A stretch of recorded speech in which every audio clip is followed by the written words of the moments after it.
temperatures due to greenhouse emissions causes flooding in many places. Iowa was affected in the summer of 2008. Many buildings, livestock areas, and businesses were damaged.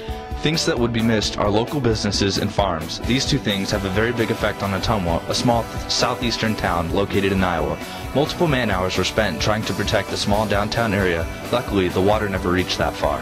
As a small farm town in southeast Iowa, we take pride in our farms and our local businesses. When floodings happen in Ottumwa, Iowa, we miss the local businesses and family-run farms.